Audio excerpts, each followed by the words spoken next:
Good morning, everyone. Good morning. My name is Dr. Sumowar, and I am really disappointed in certain people, which I don't want to call names here, because though I was not here for the Ebola, but from an experience with this coronavirus,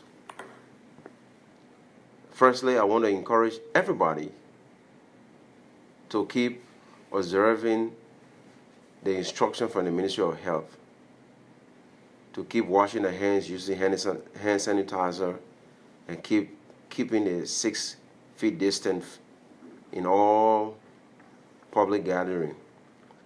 But there's something that I want to refute here. Sorry, I'm a parliament, so I will have slip of tongue. The issue about the third case that happened to come to JFK. I was on call when this lady and her son arrived at JFK. I'm not speaking from a third party like others have been doing, like they say, and are misleading. Why I'm frustrated is because I've been receiving a lot of calls from friends who are more concerned about me. Though some people don't concern, they want some of us to die. I don't want to call name here. The fact remains that when this lady came, we had another car that has come from Lofa with a trauma case. I will show the picture of the two cars. So when this lady came, her son drove her in a blue Lexus Jeep SUV. She came and entered GFA, the triage. And she was asked to go and wait in her car, but then she had already passed by the triage nurse. She was on her way to the trauma. Right after the bathroom a little bit, before I was semi-private. The reason I'm making this video is that some people are ignoring the fact that our lives are not important. And this is a lady. This is the car. Let me show you the car. The blue SUV you see over there was a car the lady was in. And the taxi you see parking over there was a trauma case that was brought from Lofa to JFK. So the patient is in that car. Our lives are not important. And this is so this is the car. Let me show you. So the car over there was the blue car was the one the lady was in. And the taxi had a trauma.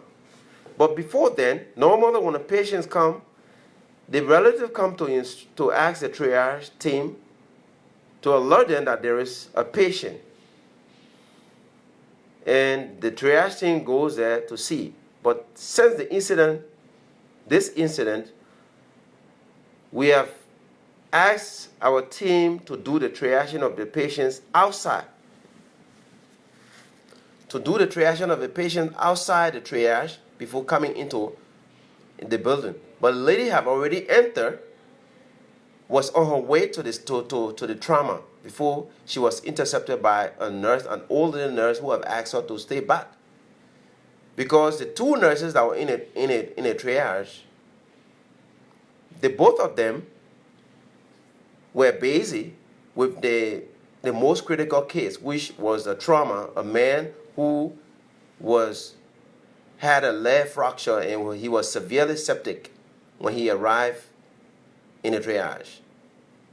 And then we have asked them to call the surgical team to see whether they could do a procedure.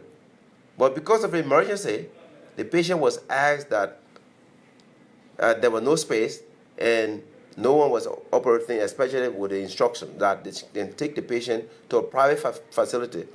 But stubbornly, the relative kept the patient sitting there until the third incident, which is the Jeep arrived. It's a Lexus Jeep. So I was in the intern room when one of the interns came to call me.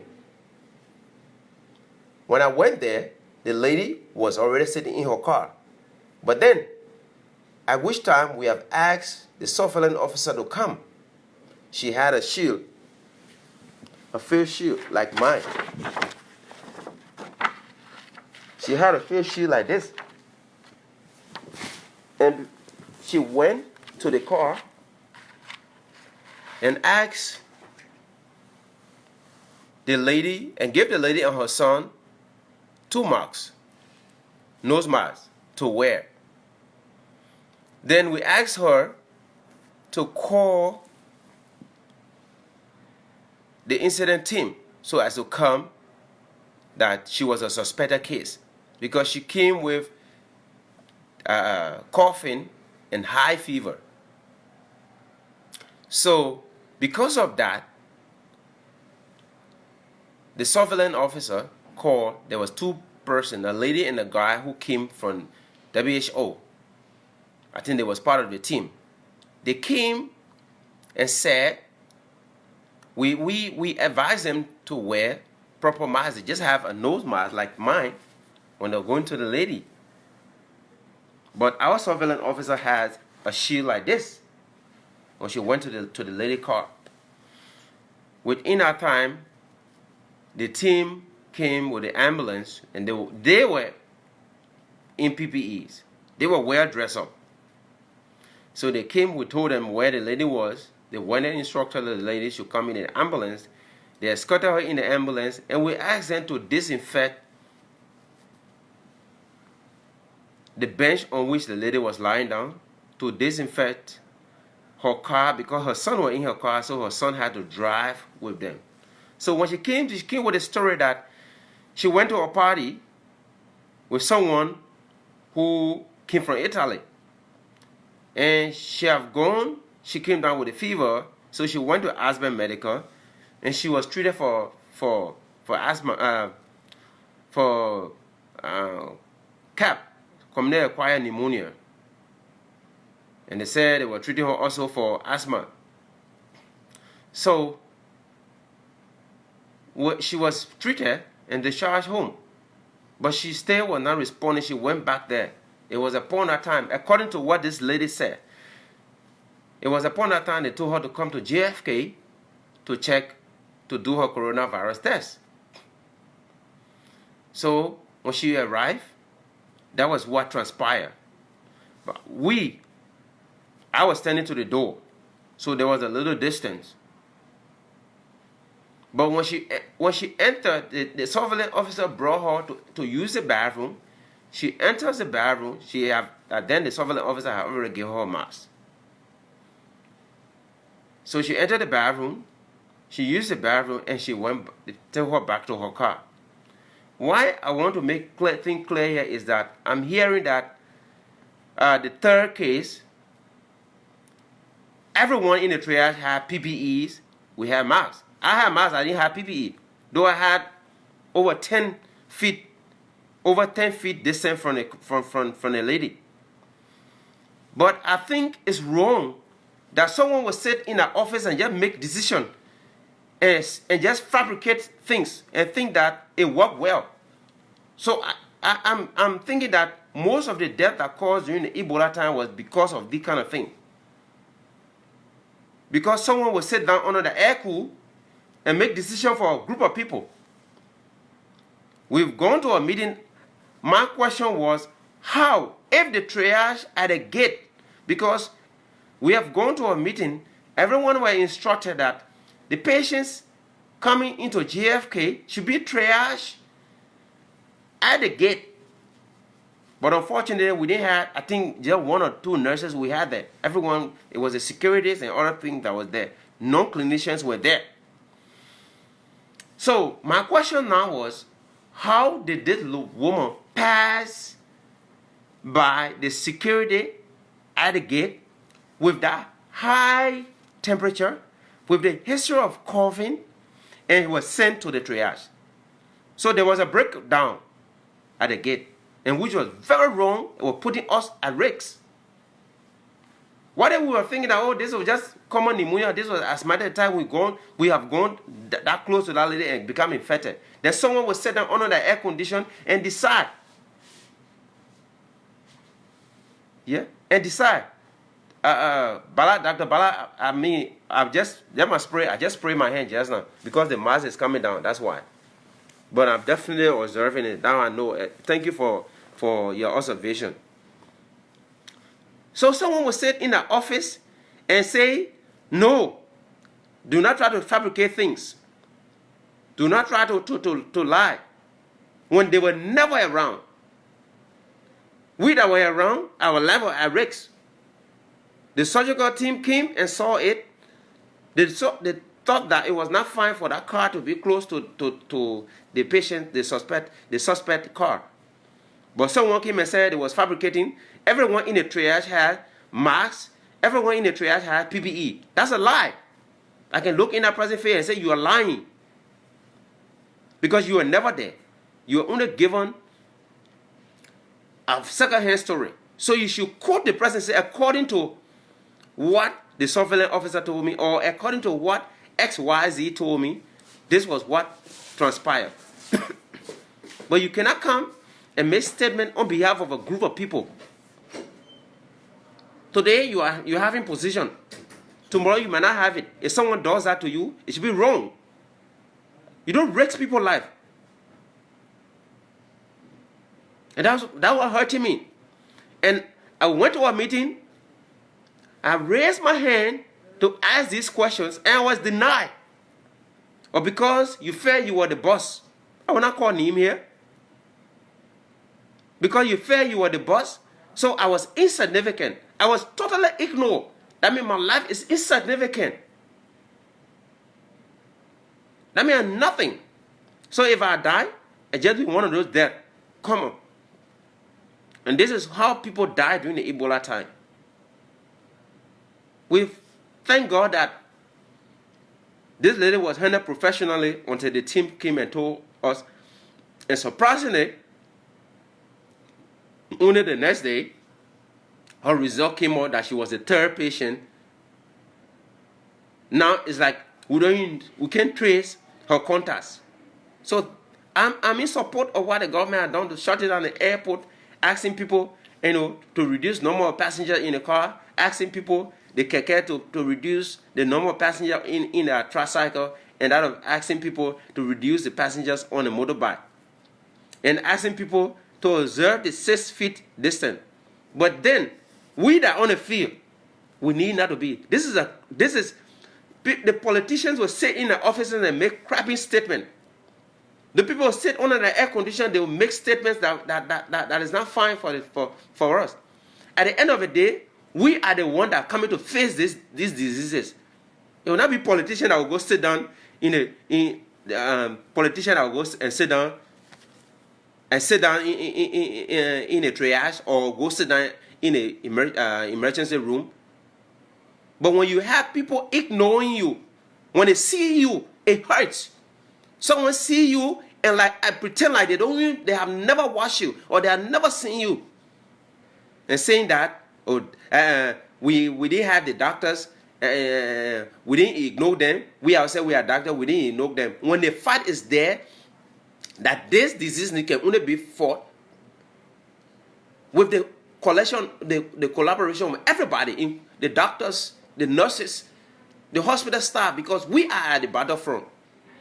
Not someone go make unilateral decisions, sit down in the office and make crappy statements and fabricate stories. And that does not go well with me.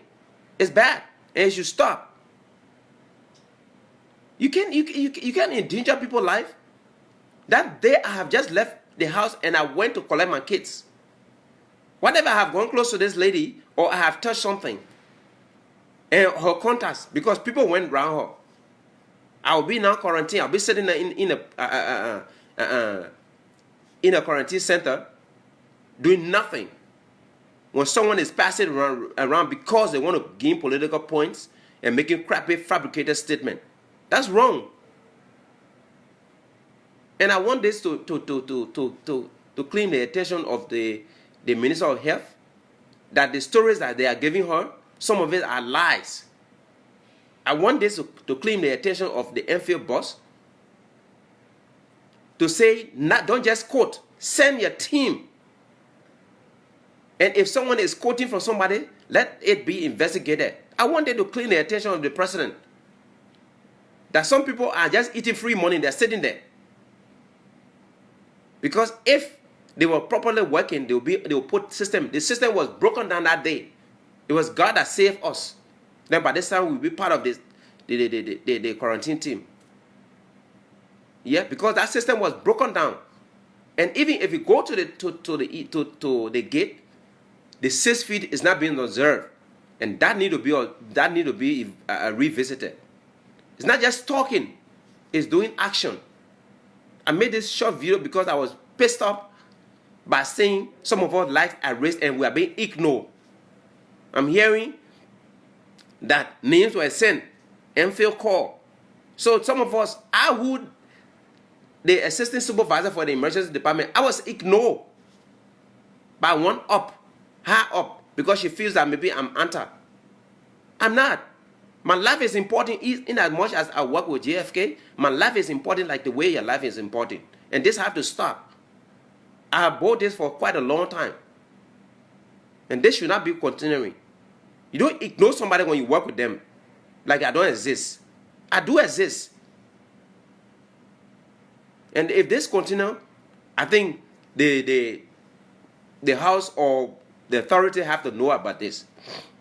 To know that there are mistakes that have happened somewhere and someone is trying to hide it to gain political point. It's wrong. And this have to stop. You don't sit in your office and make decisions for a group of people. And without you quoting the person. Now you're saying like you lie so professionally like you were there. You are not there. You quoted from somebody, quote the person. That's why when people write, they put quote unquote. Because it's not your own word. Say according to. And that's rubbish. It should stop.